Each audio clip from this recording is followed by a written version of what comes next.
Lots of sales going on. A great time to pick up some games to add to your collection. We got a free game that is going to be available here for Amazon Prime, which is a pretty cool one. There we have some Battlefield 6 campaign stuff that has been coming out. Assassin's Creed Black Flag looks like it's getting another update. There's puts more rumors and more validity to the remake that is apparently coming out. Multiple Fallout projects could be in development at Xbox. So all of that stuff plus some other things. But before we do get into it, if you do enjoy daily gaming news and content, make sure to hit the subscribe, share, like, all that stuff. But for now, let's get into it.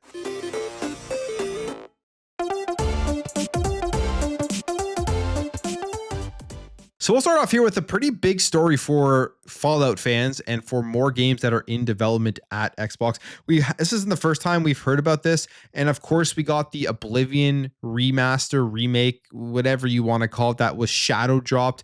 And that game did very, very well. It's an awesome remake of the original one from the Xbox 360. The next Bethesda games that people are thinking are going to be remade or remastered are going to be Fallout games. And now it has been claimed that multiple Fallout projects are in development, which if you're a fan of the series, this is pretty exciting. We have this here that multiple games in development, and this is coming via the Friends Per Second podcast. Jordan Midler from VGC says this about Fallout. Fallout is the big one. I cannot believe that they didn't immediately start work on Fallout 5. There are multiple Fallout projects in development, including, as far as I'm aware, that one you're all wanting, but it's not far enough along to say anything that's like you're going to be playing this game anytime soon. So multiple Fallout projects in development. And the one that I think he's talking about that everyone wants is Fallout New Vegas to come back, whether that's a remake or a remaster of some sort. I can definitely see Xbox doing this, especially with the success of Oblivion. We've also heard about the remake of Fallout 3, which I think absolutely would need an upgrade. The game is good, but it doesn't age very well, at least gameplay wise, if you go and jump into it right now. So that would be very cool. And then the other one maybe he's referring to is Fallout 5 that they're slowly starting to work on. I can't see us playing Fallout 5 for a very long time. Definitely will be in the next generation and maybe a couple years into the next generation. But I can see a Fallout 3 remaster / remake or a Fallout New Vegas remaster / remake coming out in the next few years. Just kind of like what they did with the Oblivion remake, where it just comes out, they shadow drop it, and now they have a blueprint of potentially how successful this will be. They don't need to put a huge marketing campaign into a Fallout 3 or a Fallout New Vegas. They could essentially just shadow drop it on Game Pass day one, will still be a top seller, and will get people subscribed to Game Pass. So they have a blueprint of how they can go about this, and I feel like they're going to continue to follow that as we get closer to more of these Fallout games coming out. But it's been a long time since we've gotten some new Fallout stuff. And the next one that people do want to see is Fallout 5. And when is that coming? Again, I don't think that's going to be for a very, very long time. In the meantime, there are still lots of games to play. It's pretty much nonstop. We're getting more games on Game Pass this week, such as Tony Hawk's Pro Skater 3+4, which got very good reviews. But if that's not your interest, there's also a big summer sale going on here at Xbox. The teaser is now live with 300 plus games that have been discounted, and you can see some of the games here. Dragon Age, the Veilguard, which a lot of people didn't like, but a lot of people did like. It's kind of a game that had like a 50-50 split on it. It's pretty cheap here at $31. You have the GTA Trilogy, the Definitive Edition at $23 after the way that game did come out.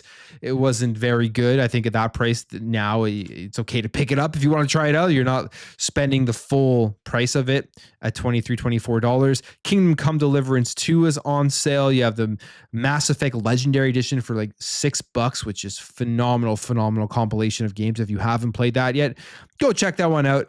If you've never played the Mass Effect games, this is one of the best ways to go ahead and experience it. So a big summer sale that is happening right now, if you want to go check that out. And on top of that, there's also free games that continue to drop on multiple different services. Amazon Prime Gaming gives a great selection of free games. And here is another one. Marvel's Midnight Suns is free to play here, or free to claim, I should say, for a limited time. This is via the Prime Gaming offering, which is included with your Amazon Prime subscription. So go pick that one up. Go claim it if you are subscribed to Amazon Prime and add this to your catalog. Whether you play it now or later, it's definitely worth having. I have my physical copy on Xbox still, so I'll just keep that one and I'll probably go claim this as well to have it on PC. So cool stuff there. There's always free games. We're in an era now where there's so many different ways to play video games. If you don't care about the latest and greatest big AAA experience that comes out that you have to pick up day one and spend full price, you can get some of the best gaming experiences for very, very low cost through these sales, through free to play stuff, through games that are just given away like Midnight Sun. So reality is right now, there is always something to play if you are open to playing on all the different platforms out there. Battlefield 6, I cannot wait to play this game.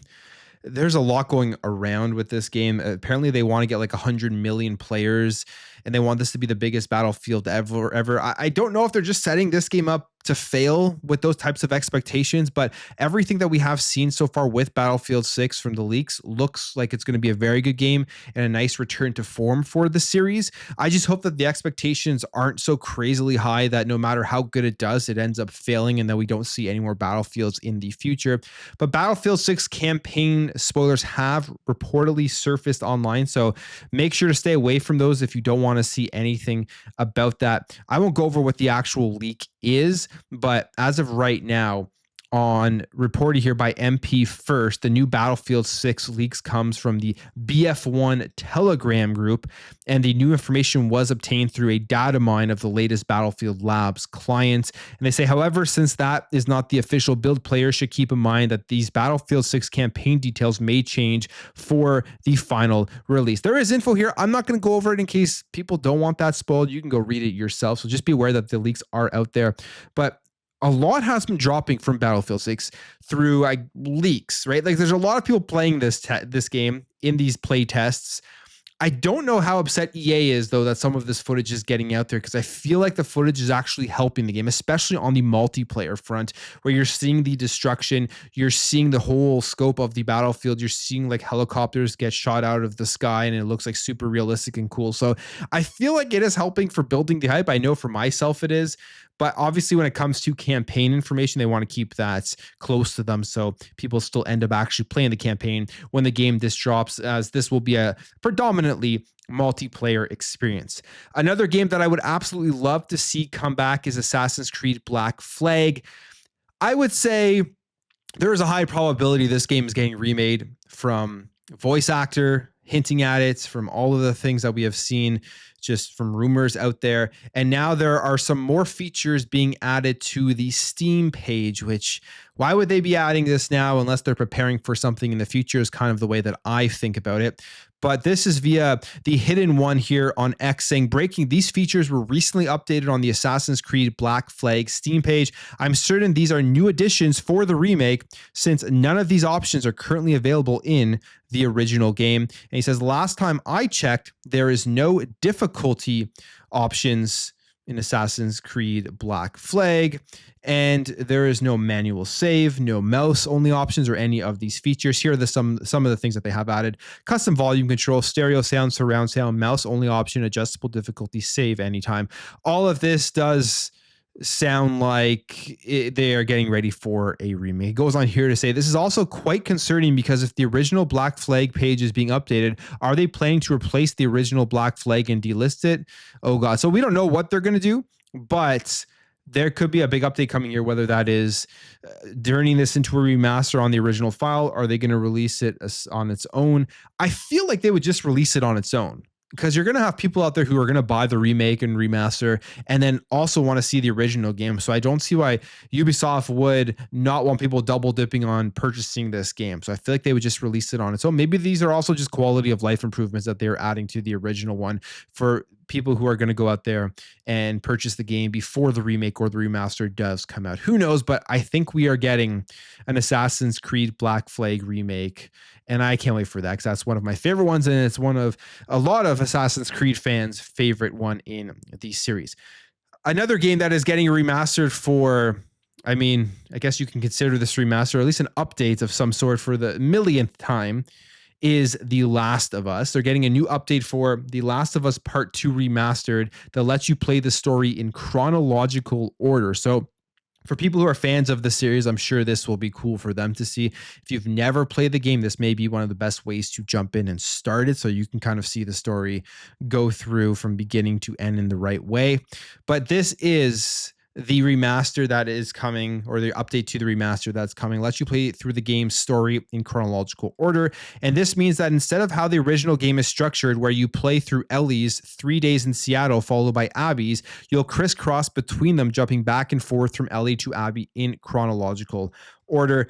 And anyone who's played The Last of Us Part 2 will know that this significantly changes how you experience the story, because The Last of Us Part 2 is pretty controversial in its story and everything that went around there, especially with the way that they ended Joel. So yeah, we'll see if this helps kind of tell that story better and get rid of some of the anger that people had surrounding that. They say here in the blog post from PlayStation and from Naughty Dog that those who have already played will know its story is told non-linearly as Ellie and Abby's motivations, realizations, and emotional stakes unfold across a myriad of flashbacks and present day storylines. While the structure is very intentional and core to how our studio wanted Part 2's themes and narrative beats to impact players, we always wonder what it would be like to experience this story chronologically. And now finally we can answer the question.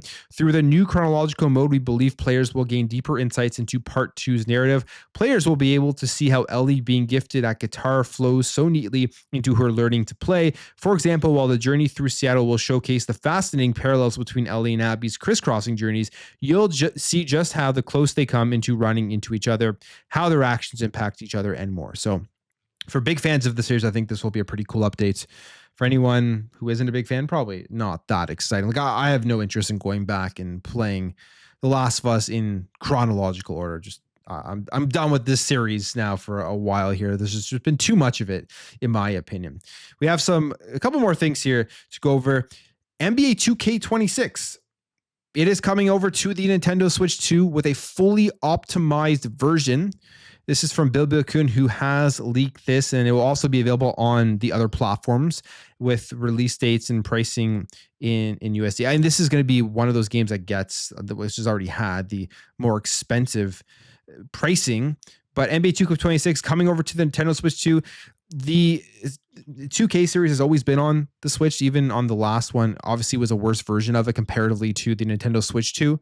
But I wonder what they're going to be able to do with the full optimization on the Switch 2 with the NVIDIA DLSS. It won't be as good, of course, as it is on Xbox or PS5 in terms of how it looks, but I wonder if they're going to go for a good frame rate and it will still have some decent resolutions and some decent graphics in it comparatively to the Series X and PS5. It's always a beautiful looking game. This will be a nice one to compare and just see what the Switch 2 can truly do comparatively to the Xbox and the PS5. And one more thing here, actually. Game Pass. They have boosted Call of Duty World War II to being the number 15 most played game on Xbox. This is what putting old ABK games into the service does. It really brings them back, people jumping in and playing them, especially the older Call of Duties, which is why I'm shocked that Xbox hasn't put more of these in at a faster rate. But at the same time, maybe they're trying to spread them out to let these games breathe, these older Call of Duties breathe when they do drop into Xbox Game Pass. Call of Duty World War II is an awesome game. I loved it back on the Xbox One, probably one of the Call of Duties I played the most in the last generation. And it is back here at number 15 most played on Xbox, multiplayer. You can go through the single player campaign. It is a fun Call of Duty. There's also the issue with PC, which we talked about with the hackers, and hopefully they get that worked out, because I feel like once that gets worked out and they put the game back online there, it will go up even more. If you haven't played Call of Duty World War II and you want to just jump into some fun old school style Call of Duty multiplayer, this was the game that kind of brought Call of Duty back to the boots on the ground after they had all the advanced technology Call of Duties where people had eventually had enough of the jetpacks and were complaining about it all. World War II brought this back to boots on the ground, and I thought it was a good game. I really enjoyed the multiplayer, so I will be jumping back into this one on the console so I don't get hacked on my PC. But I will end the video there. If you did enjoy this video, hit that thumbs up. If you're new here, hit that subscribe, and I will catch you guys in the next video.